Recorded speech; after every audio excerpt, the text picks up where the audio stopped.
Hello everyone, welcome to this session. This session is part of a 10-minute a day series for the JIB exam. I and IFS Module C Chapter 21 Cooperative Banks पर हम इस session में discussion करने वाले हैं. तो what are this cooperative banks and इनसे किस तरह क्वेश्चन आता है एग्जाम में, कितना डेप्थ में पढ़ना है, everything will be discussing in this session. So please stay tune till the end. JIB exam की प्रिपरेशन अगर आपको अच्छे से करना है, you should have a very good idea of the previous year questions, most important topics and MCQs, जिनका बढ़िया PDF document हमने बनाया है जो आप डाउनलोड कर सकते हैं by clicking the link given in the description. ठीक है, तो cooperative banks it is an important topic. अभी कोऑपरेटिव बैंक्स का पूरा स्ट्रक्चर कैसे, क्या नॉर्म्स है, वो सब हम इसमें देखेंगे. इनसे काफी क्वेश्चंस एग्जाम में आते हैं. तो cooperative banks basically the name itself suggest, ये क्या है, किस तरीके से एस्टैब्लिश होते हैं. फर्स्टली तो डिफरेंट पीपल अपना मनी जो है यहाँ पर कोलैबोरेट करते हैं and they establish a society.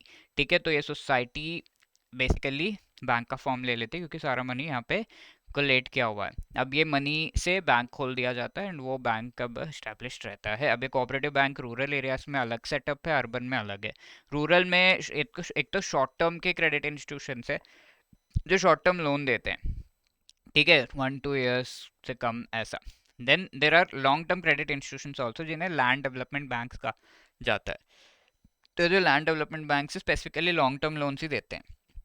अब यहाँ पर जो शॉर्ट टर्म क्रेडिट इंस्टीट्यूशन है इनमें पूरा फेडरल स्ट्रक्चर है, फेडरेटेड स्ट्रक्चर इसे कहा जाता है. यानी कि स्टेट लेवल पर स्टेट कोऑपरेटिव बैंक से, उनके नीचे लेवल पर डिस्ट्रिक्ट लेवल पर बैंक से district central cooperative bank and primary agriculture credit societies in the rural areas में जो विलेज लेवल पे बैंक्स हैं. ठीक है, उनको कहा जाता है. अब अर्बन एरियाज में सेम फेडरेटेड 3 टायर स्ट्रक्चर है जिसमें स्टेट लेवल पे state cooperative bank, district level पे district central cooperative bank and city level पे अर्बन कोऑपरेटिव बैंक यहाँ पर एस्टैब्लिश्ड होते हैं. तो easily you can understand this कि ये पूरा हायरार्कियल स्ट्रक्चर यहाँ पर है. अब अगर हम देखें, ओरिजिनेट ये कोऑपरेटिव सोसाइटीज एक्ट ऑफ 1904 फिर 12 इससे किए. रूरल एरियाज में जो कोऑपरेटिव बैंक से नाबार्ड इसको एक तरीके से सुपरवाइज भी करता है एंड रीफाइनेंस भी करता है. एंड अर्बन एरियाज में 3 टायर स्ट्रक्चर है. स्टेट लेवल पे जो बैंक्स हो, शेड्यूल्ड या नॉन शेड्यूल्ड दोनों हो सकते हैं. इनको लाइसेंस प्रोवाइड किया जाता है ऑब्वियसली आरबीआई के द्वारा. एंड वन इंपॉर्टेंट थिंग इसकी ये पीएसीएस जो है एंड ये लैंड डेवलपमेंट बैंक है, ये दो एक्चुअली बैंकिंग रेगुलेशन एक्ट के परव्यू से बाहर हैं. बाकी सब 1966 में बाकी बैंक्स को बैंकिंग रेगुलेशन एक्ट के अंडर लाया गया था. अब ये दोनों बाहर हैं, तो इसका कॉन्सिक्वेंस क्या है कि आरबीआई इन्हें स्पेसिफिकली डिटेल में रेगुलेट नहीं कर सकता. ठीक है, दैट इज द थिंग. अब इन डिस्ट्रिक्ट लेवल पर जो डिस्ट्रिक्ट सेंट्रल कोऑपरेटिव बैंक है वो नॉन शेड्यूल्ड एंड इनका लाइसेंस जो आरबीआई प्रोवाइड करता है. एंड ये जो पीएसीएस मैंने बताया out of the banking regulation act. And यहाँ स्टेट लेवल पे state cooperative and agriculture rural development banks इन्हें कहा जाता है. अब विलेज लेवल पे primary cooperative agriculture rural development bank इस तरीके से कह सकते हैं. ये दो टाइप्स के लैंड डेवलपमेंट बैंक है which are out of the purview of the banking regulation bank. अब अर्बन एरियाज में ये अर्बन कोऑपरेटिव बैंक जो रिटेल बैंकिंग करते हैं, छोटा छोटा लोन एंड ऑल देना, limited foreign exchange and non fund based business letter of credit and bank guarantee जो हमने देखा था in the previous session also. Right, तो cooperative banks next one if we see, यहाँ अर्बन कोऑपरेटिव बैंक्स शेड्यूल्ड होंगे अगर 200 करोड़ से ज़्यादा का उनका जो है net demand and time liability होगा. बैंकिंग रेगुलेशन एक्ट के परव्यू में ये आते हैं, 1966 से आने लगे हैं. सुपरविजन इनका जो रूरल एरियाज में नाबार्ड करता है, अर्बन एरियाज में आरबीआई बैंकिंग ऑपरेशंस देखता है. एंड जो मैनेजरियल रिलेटेड ऑपरेशंस है वो स्टेट रजिस्ट्रार्स देखते हैं. एंड एरिया ऑफ ऑपरेशन इनका 1 डिस्ट्रिक्ट या एडजॉइनिंग डिस्ट्रिक्ट्स में ये बैंक्स ओपन कर सकते हैं. तो this is entire setup of the cooperative banks. काफी क्वेश्चन इससे आ जाते हैं.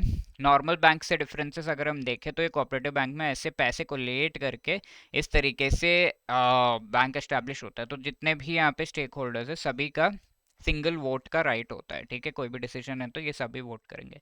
बट बाकी बैंक्स में ऐसा होता है कि जिसने जितना ज़्यादा पैसा दिया उसका शेयर होल्डिंग ज़्यादा, उसका वोटिंग राइट ज़्यादा ऐसा. तो apart from that we have the federated structure. ऐसा बाकी बैंक्स में हमने नहीं देखा, कोऑपरेटिव बैंक्स में ही होता है. तो these are some differences in cooperative banks के सारे डिटेल्स. ठीक है, तो this is your question for to be answered.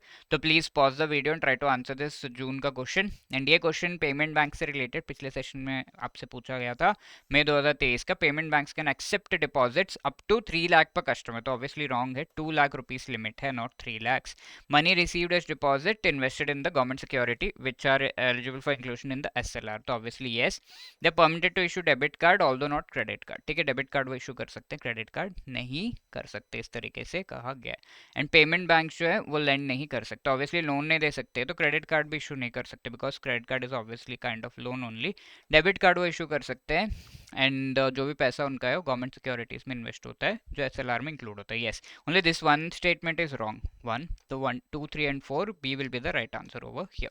And if you're preparing for the RBWM JIB exam and आप अभी भी चाहते हैं कि थोड़ा अच्छे से मेरा लास्ट मिनट में प्रिपरेशन हो जाए, हमारे super crash course for RBWM उसको आप ज्वाइन कर सकते हैं. स्पेसिफिकली इसका भी सुपर क्रैश कोर्स अवेलेबल है जिसमें आपको लाइव क्लासेस जितने भी अभी लाइव हो चुके हैं उनसे रिलेटेड रिकॉर्डिंग आपको मिल जाएगी. एंड बाकी लाइव क्लासेस जो हैं उनमें आप लाइव पार्टिसिपेट करते हुए इन सेशंस को देख सकते हैं एंड आराम से मोस्ट इंपॉर्टेंट टॉपिक्स को कवर कर सकते हैं. Short notes, chapter wise MCQs, full and mock test, सब कुछ आपको प्रोवाइड किया जा रहा है.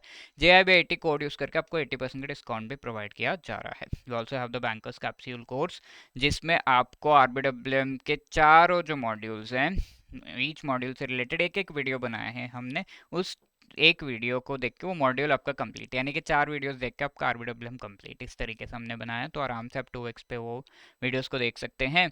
एंड उसके साथ ईच एंड एवरी चैप्टर के MCQs, short notes, full and mock test वगैरह भी है. लास्ट मिनट में थोड़ा बहुत प्रिपरेशन आप इससे कवर अप अपना कर सकते हैं. If you have any other queries call us on this number, drop a mail at hello@edutap.co.in. Wishing you all the best. Thank you so much.